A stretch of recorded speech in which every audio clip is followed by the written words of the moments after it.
Great, so we're here with Martin.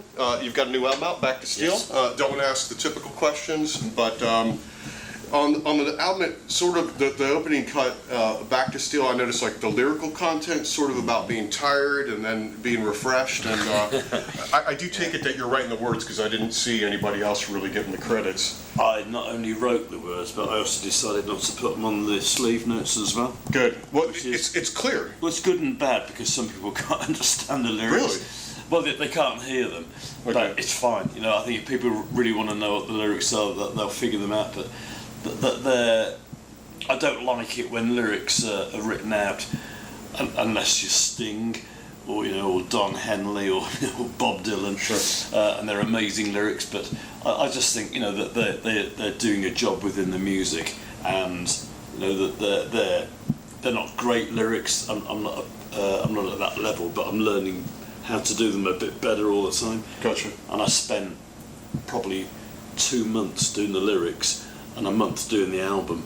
Right So on. the lyrics were the hardest part. But Gotcha. Yeah, and they're all relevant to what I'm doing. This album, the vocals and the lyrics seem to be a little more important than I think I got on the first listen. So Yeah, they are. Yeah, I wanted to write songs, and I haven't. I've written a few songs on other solo albums, but this was really important. So there's very little instrumental music on it because that's what we want to perform live as songs. Right. So it was really important to get tracks that would work live and straight ahead. I think on like Hammer, you've got that in your quiver, but Yeah, that was my new instrumental. In fact, we don't play it on stage. I'm cool with that. And we have done, but traditionally, when I've done solo tours, there's more instrumental music than I want to be, and not enough songs. This tour, there's so many songs that there's no space for an instrumental. Gotcha. And it's a luxury, but I quite like the fact that that there's something missing that we can bring to the table whenever we want to do it. Yeah. One thing I noticed, it's funny that I see a lot of people just blues rock. They're just throwing that out there. It's blues rock. Now, this isn't like some of the math rocky or jazz proggy type things you've done in the past, but there's some AOR stuff on here. Is there? Yeah. There's definitely some album-oriented rock. Yeah. Did you feel that way about any of it all? Because some of it, I think, in the '80s, if you had just been another artist, like coming out as Martin Barre, I think the radio could have tackled some of that. Well, some people have said that Moment of Madness would be a good radio track, Yeah. but it's never planned to be, Yeah. and I wouldn't know. I mean, I listen to English radio, and it's just horrible. Gotcha. So in England, it would be an insult to say, your track would be great on radio. I go, really? Oh, that's awful. I'll take it off the CD. But here, it's a different beast. It's kind of a different beast. And it's a positive thing here. But I do what I do, and I don't write a chart market. I write for a sort of more of a niche. Jethro Tull, Joe Bonamassa, Derek Trucks, whatever. There's a whole market of blues and rock, and that's what I'm looking at. The actual vocals, did you sort of demo before things kicked off? No. You had it in your head then? No. Okay. All the music was done. I sort of had an idea of the top line, and then I tried to mould the lyrics around the melody that I perceived was there. Okay. It would change, and then I got Dan in. I said, "Look, Dan, there's the lyrics." Yeah. He knew the song already, and he had to shoehorn them in. And very often, it's like it's too many words. You have to take a few out, or there's not enough. I mean, it's that simple because I can't sing. So if I could write the song and sing the lyrics while playing it, then it would be pretty easy. But because I can't sing and play, and I can't sing anyway, then there's a lot of compromise. But Dan's great. We just sort of work around it and found a melody line. We changed things. It's not written in stone. Yeah. If it wasn't comfortable or it wasn't within his range, we'd change it. You started out on Liberty Records for the most part once you went pro as a musician. Is that pretty much right? Penny Keeps, right? This was like '68. Yeah. Yes, we did some stuff for Liberty Records. Yeah.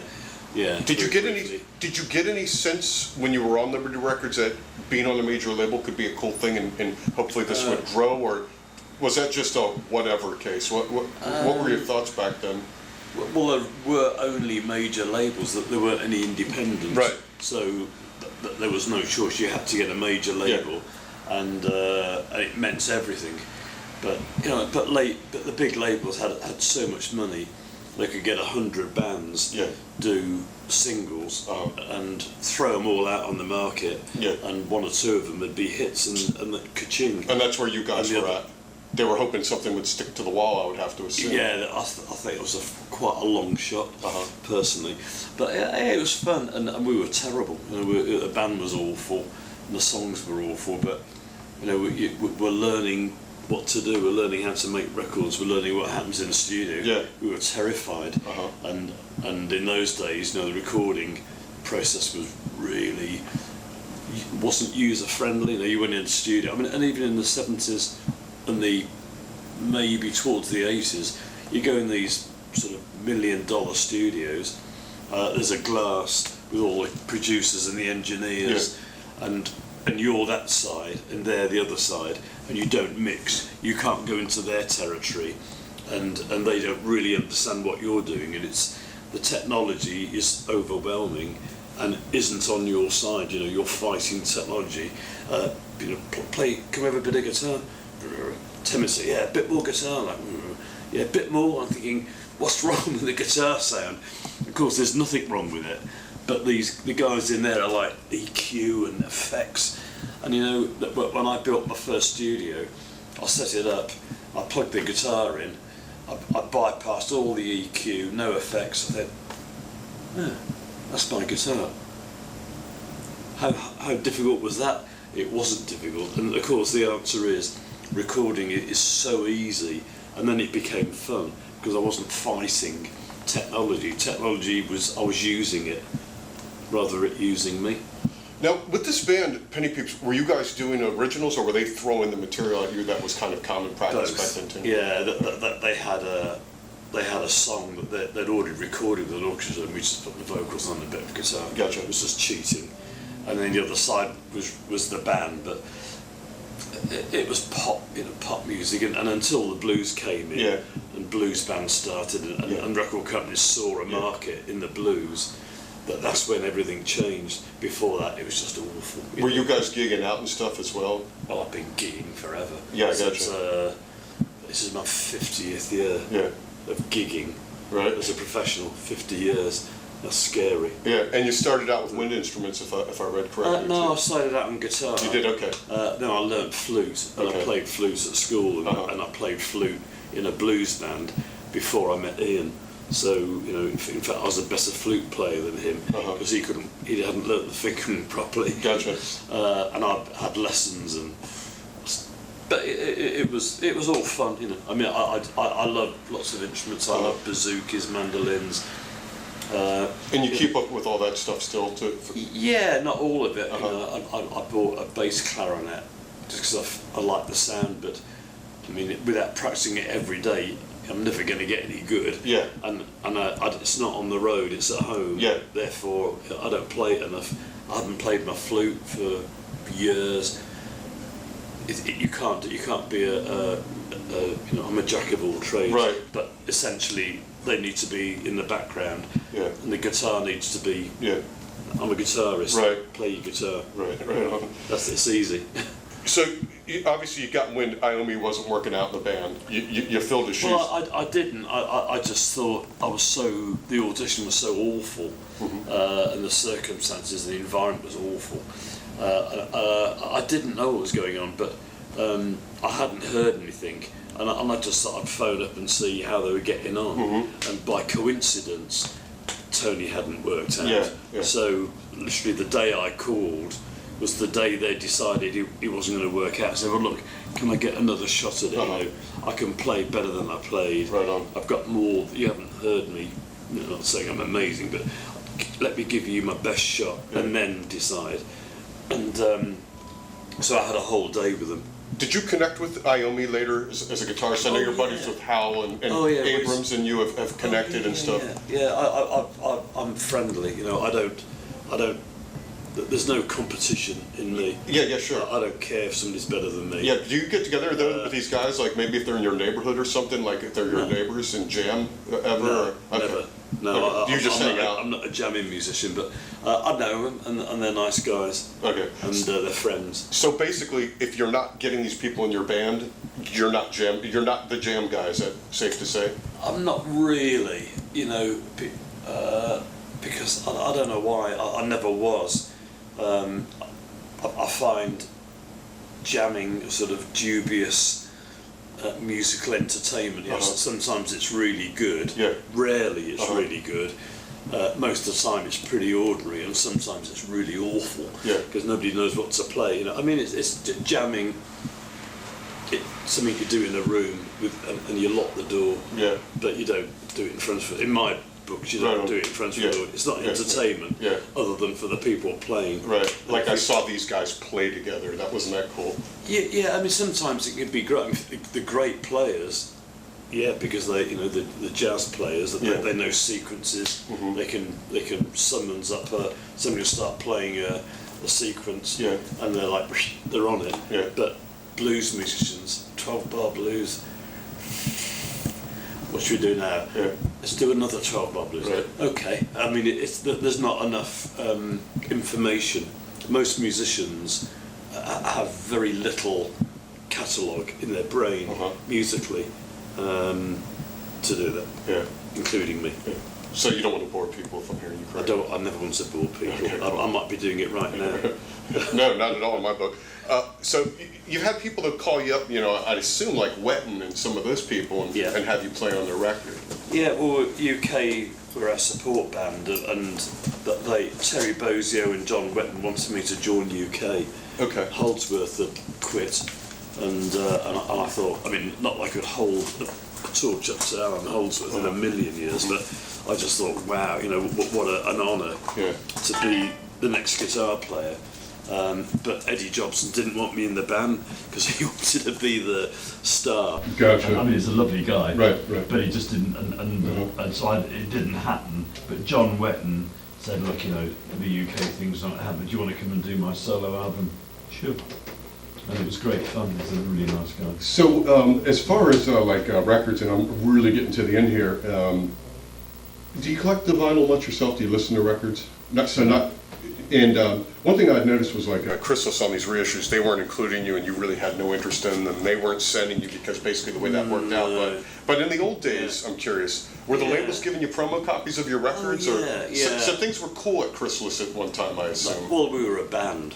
Yeah, and they treated you like respectfully? A band, absolutely. I mean, we did everything together, record company meetings, we were all there. Every decision was a band decision. And then, because people left the band, people joined and left, the contract was only ever with Ian from a certain point.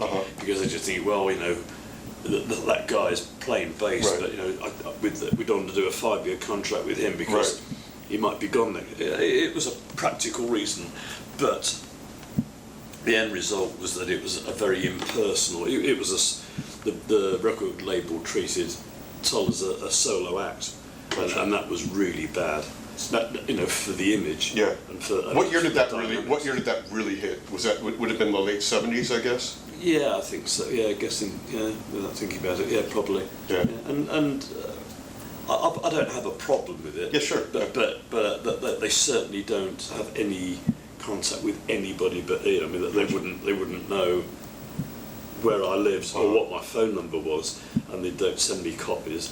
But then I think, well, I have no respect for those people anyway.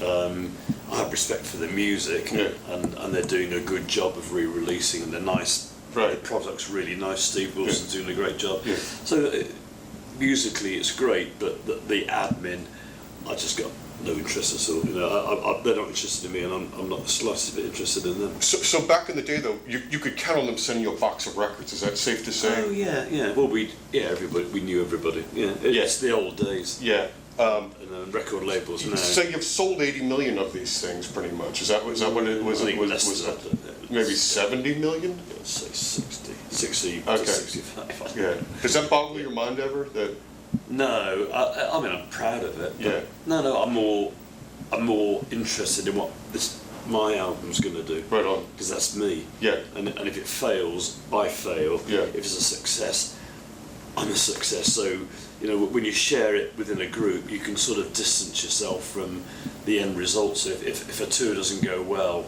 it doesn't really impact on you personally because it's a band. Yeah. You know, so, and it's a strange feeling. But if it's your own band, you stand and fall by what happens to it. So when I order another 1,000 CDs, Yeah. which I do on the phone, Uh-huh. and I've done quite a few times, I'm so pleased because you know Garage Records is my record company. Right. It's not, you know, it's not even a record company. It's just me. Gotcha. Okay. And I have a distribution in England. It's on Amazon. It's on my way. You know, it's a cottage industry, as you say in England. Yeah. But that's the way music works, and it's good for it because it means that every guy out there playing music can have a CD out. Are you and doing they've okay? got a chance of making it good? Are you doing okay with the MP3s? Like, are people, you know, getting into that? It's part of life, you know. Yeah. Life's changing. Yeah, and so definitely some people will order up your MP3s of new solo stuff. Yeah. Have you checked the numbers? I'm just curious. Like if you have a CD Baby account, maybe like if you have a CD Baby account, you know, you log in and you see how your numbers are looking and have you sold MP3s? Okay, gotcha. Okay, don't take that. You know, I'm not trying to make you look bad. I'll edit it out if you want me to. No, I was just curious. I arrange the music, write the music, Yeah. play guitar. Yeah. I book flights, I book hotels. I set up the tours. Yeah. And I pay everybody. Yeah. And that is a 24-hour a Gotcha. day job. And then my daughter does my Facebook. My other daughter does the artwork with a boyfriend. Uh-huh. My wife does some of the admin with me. Yeah. I mean, there's so much I gotcha. I need to do that I just Right don't on. have time. Gotcha. Well, And make the my boyfriend do more work, right? My answer to that is that I need somebody, you know, I need help all Yeah. the time. Yeah. And as the thing grows, I get help from here and here. Gotcha. It's small. I'm starting small, back to first base. Okay. Well, you know, this time together has been really good. I don't want you to, you know, a lot more. I want you to do that sound check the way it needs to be done. They might be waiting for me. Yeah. And just want to thank you for your time. You're very welcome. Yeah. Okay. Thanks.